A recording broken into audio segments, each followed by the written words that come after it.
Today I'm going to give you 5 ways to help you remove your slice. Okay, so what is a slice? Well, for a right-handed golfer, it's a ball that starts left or straight and curves right off the target. Okay, so such a common shot, and the 2 things in particular that causes this shot is, number 1, your swing path is coming across the golf ball, so out to in. So if this was neutral, if that was 0, we are coming across the golf ball. Okay, and number 2, which for me is the biggest thing, that club face is open. Okay, so as you're coming across the golf ball, that club face is open, and those 2 things combined gets that dreaded curve off to the right. Okay, so 5 of the most common things that come up time and time again that could help you get rid of that. Okay, so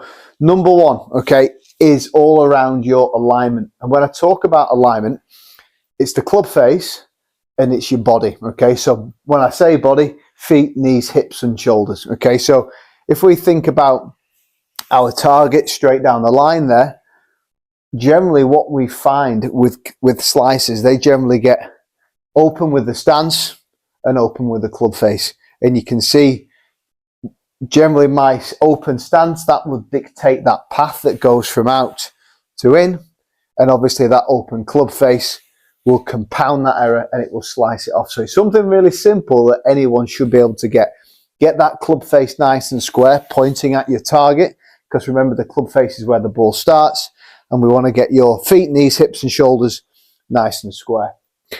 On occasion, there is no harm in actually going close as well, just to help you almost get rid of that slice and do the opposite. So as a drill, you can definitely aim a little bit further to the right.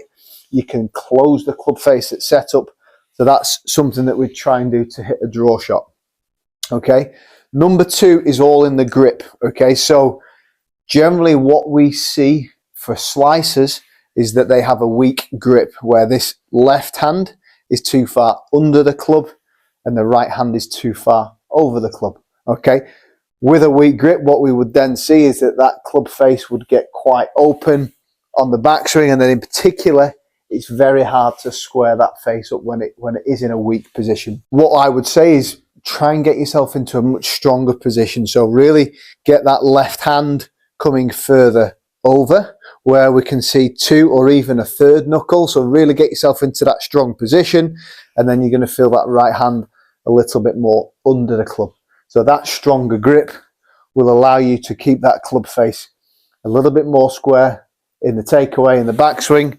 But then most importantly, as we're coming down into impact, we can keep it square as we're striking the golf ball. Okay, so those first 2 things, for me, anybody should be able to do.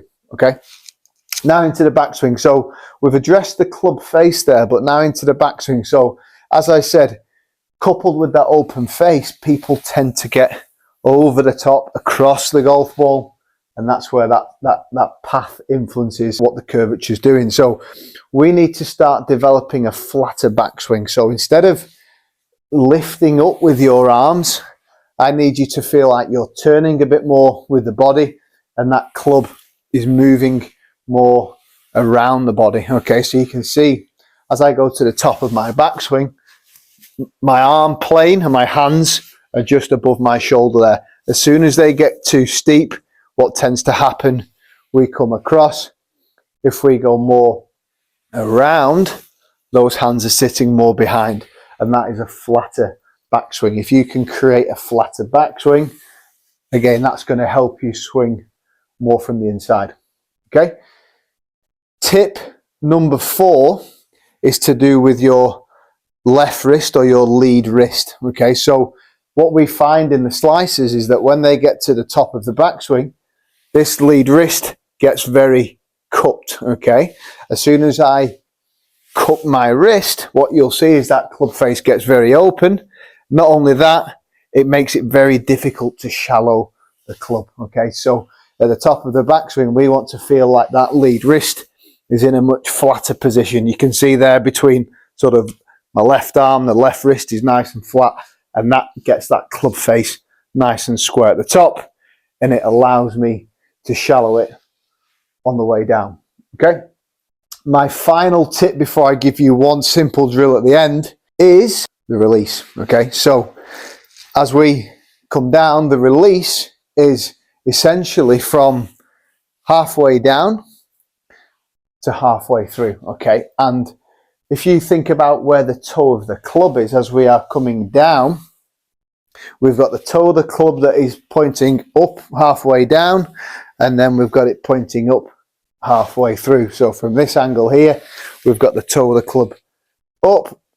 Again, slightly down is good for a slicer, but then the key thing here is we are releasing it where that toe's pointing up, coming through. Now, what I find with slicers that as they come through, that we generally get this sort of high left arm where we sort of get into this position here where that club face never really squares off, and we get into this position where the club is never releasing. So really initially all you're going to try and do, if you are a slicer, you're going to feel that that right arm is crossing the left coming through. So from here, let that just cross the left, and even if you exaggerate it and hit the ball a long way left, then I actually think that's a step in the right direction, because you can then start to aim a bit further right. You can then have some confidence in swinging out to right and just letting it release through. Okay, so